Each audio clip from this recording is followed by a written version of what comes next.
Happy Friday, everybody. Welcome back to Almost the Weekend. Today is May 3rd, 2024, and this is your Friday planning video. Only a few days since the last market update on Wednesday, but what a few days. Check back on Monday for a recap of what the whole week looked like.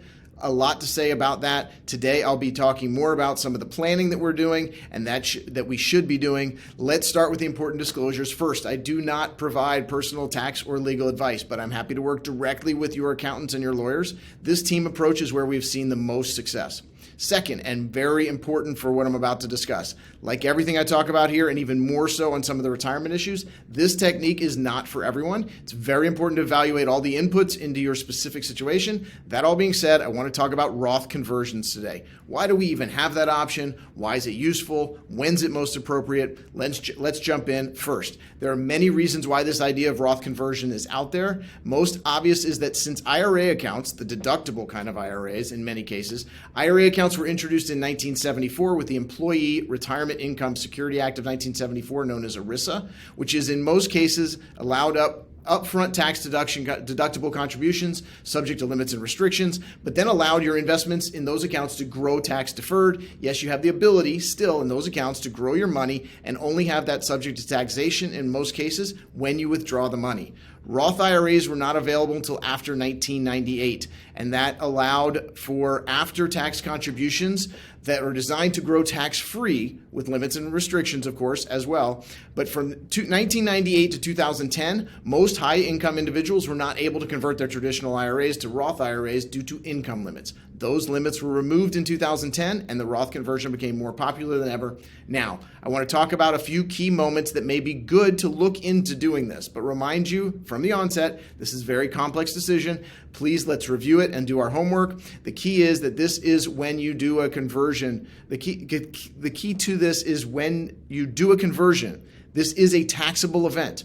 For example, and this is just a very simple example without any extras on top, but simply, if you want to convert your $100,000 traditional IRA to a Roth IRA, you'll recognize an additional $100,000 in ordinary income. That will be taxed at your marginal tax rate, just like you earned it on the job. This is why the topic today is what are some good times to review this options. Evaluate. That's the most important thing. The tax ramifications can almost always be calculated, and this should be done. Okay, quick list of common times that we should check this out, and then off to the weekend. Some obvious and not so obvious first. If you, for some reason, you are set to have a lower than normal income year, if your income varies or if you change jobs, maybe take a sabbatical year, took some time off, or there's some other reason your income will be lower this year, it's a good time to check this out.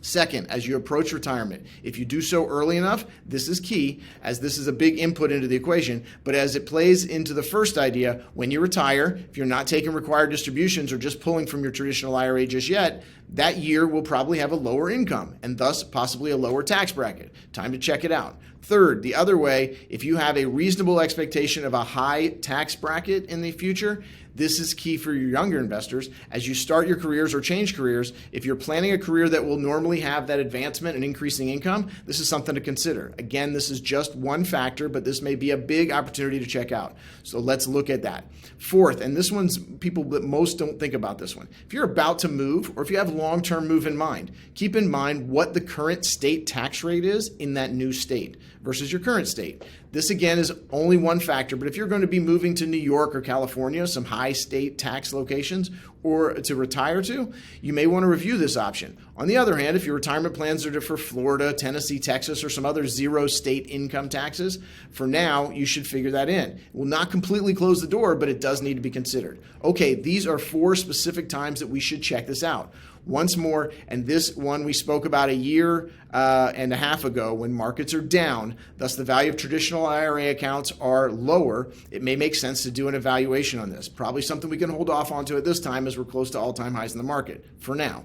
I want to add another factor here, and this one is I talk about a lot. Tax diversification for retirement income. This is just, as I often say, having money for income in all 3 buckets: tax-free income, tax-deferred income, and taxable income. This allows for flexibility in your income planning. We use this a lot as marginal tax rates do bounce around in individual retirement income plan. Finally, on this idea, again, A key point I speak a lot about on these videos. The Secure Act 2.0 changed this whole story. What used to be is no longer important. What the current tax law is for non-spousal inherited IRAs. This, of course, is your traditional IRA or corporate retirement plans that you are a non-spouse beneficiary on. You now have 10 years to take all of that money out of that plan. And yes, that means 10 years to take the taxable distributions. So this is an important item if you're in your estate planning.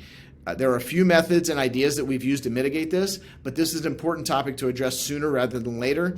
This is for you as you do your plan, as you plan your estate, and of course we'll deal with this when you inherit an IRA also. And before you get there, you cannot take the inherited IRA distribution and convert it to a Roth. They close that door right away. Okay, that's a lot, but suffice it to say, this is a very important topic we should discuss. If you're looking to start your retirement planning, come to the end of your planning, or even looking at the estate planning side of it, let's evaluate your personal situation with the whole team and see if it's something that should be done. Finally, for today, I want to remind you of one of my favorite corporate retirement hints. Remember that I've been speaking of many ways that I can help you in your 401k or 403b. Be sure to ask me about that, but here's the hint. When you're filling out your profile or the applications and you're putting in the contact information, please do not use your work email for the email contact. Just remember, if you leave that job, and chances are you will, and you want to keep in touch with your plan, your work email will probably be cut off very quickly, and your access to that plan may be hard to get. So be sure they can reach you after you leave, if it is not something you want to have to worry about as you retire or change jobs. Okay, that's all for today. A lot to chew on and a lot to review when we meet. Check back in on Monday for the market update. And remember, the website has a lot of great resources, not just videos. Check it out. Have a great weekend.